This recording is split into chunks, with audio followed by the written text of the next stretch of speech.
Ratusan guru honorer yang mengaku nilainya masuk ambang batas atas passing grade dalam tes pegawai pemerintah dengan perjanjian kerja atau P3K menggeruduk kantor DPRD Lampung Selatan. Unjuk rasa dijaga ketat polisi dan polisi Pamong Praja.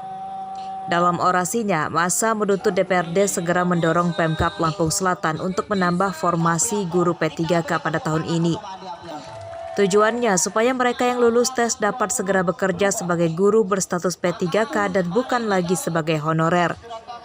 Menurut massa, total ada 727 guru yang lulus dengan nilai ambang batas tes P3K yang tersebar di Lampung Selatan.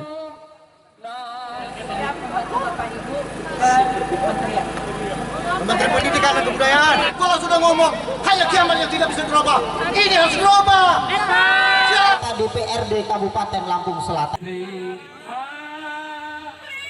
Pada tahun ini, kuota pengangkatan pegawai pemerintah dengan perjanjian kontrak atau P3K terbanyak untuk tenaga kesehatan yang mencapai lebih dari 4.000 formasi. Namun untuk guru hanya 70 formasi. Massa mengancam akan menggelar unjuk rasa serupa jika tuntutan mereka tidak segera direalisasikan. Haris Susanto melaporkan dari Lampung Selatan. Kawan-kawan, guru honor Jaran, Pak Andi Aprianto. Tiga pegawai Kejaksaan Negeri Bandar Lampung didakwa bekerja sama mengorupsi dana tunjangan kinerja atau TUKIN yang nilainya mencapai lebih dari 4 miliar rupiah. Hal itu terungkap dalam sidang perdana ketiga terdakwa di Pengadilan Negeri Tanjung Karang Selasa siang. Ketiga terdakwa adalah Berry Yudanto, Len Aini, dan Sari Hastiati.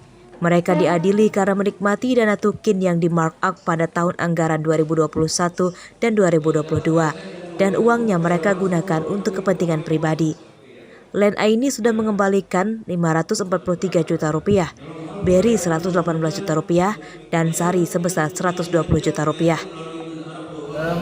Pada dasarnya kita memang ada sebuah kesalahan dan klien kami juga sudah mengakui kesalahannya sesungguhnya. Hanya nanti kita dalam pembuktian kita akan sampaikan sebenarnya berapa jumlah kerugian dan untuk apa saja, kemana saja dan karena memang perbuatannya nggak bisa disangkal, makanya kita tidak bereksekusi. Ketiga terdakwa melanggar Undang-Undang Nomor 20 Tahun 2021 tentang tindak pidana korupsi dan terancam hukuman maksimal 20 tahun penjara. Jeffrey Arifin melaporkan dari Bandar Lampung.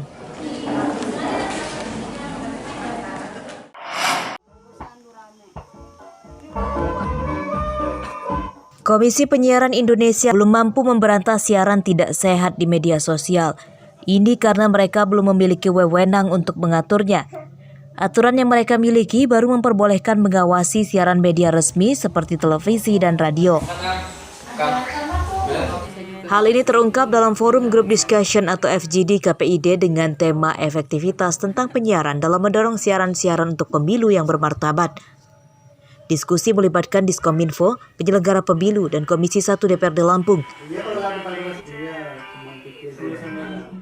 KPID mendesak DPRD, pemerintah daerah, dan pusat segera mengesahkan regulasi aturan untuk mengatur konten dalam media sosial. Tujuannya supaya tidak ada yang dirugikan seperti pelakunya dipenjara karena terjerat Undang-Undang ITE dan mencegah beredarnya informasi hoax.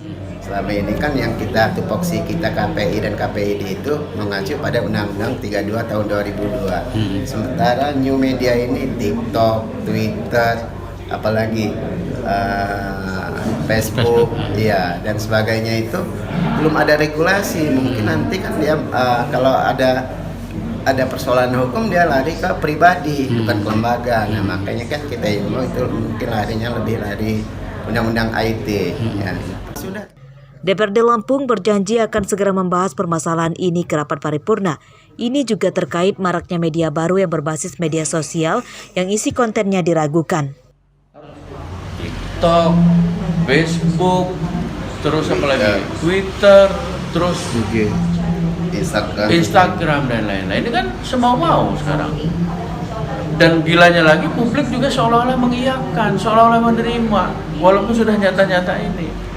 Dan kita Ya sekali lagi kita menyambut baik, kita mendorong, dan mudah-mudahan dari diskusi ini dapat menghasilkan rekomendasi-rekomendasi. KPID dan DPRD Lampung mengimbau masyarakat kembali menggunakan siaran televisi sebagai sumber informasi yang terpercaya, khususnya berita pemilu mendatang. Siaran berita televisi dan radio dibuat oleh jurnalis profesional sehingga informasinya dapat dipertanggungjawabkan. Namun jika di media sosial, siapapun bisa membuat konten. Tak jarang konten video dan artikel malah terindikasi sebagai informasi hoaks. Arsadi Saputra melaporkan dari Bandar Lampung.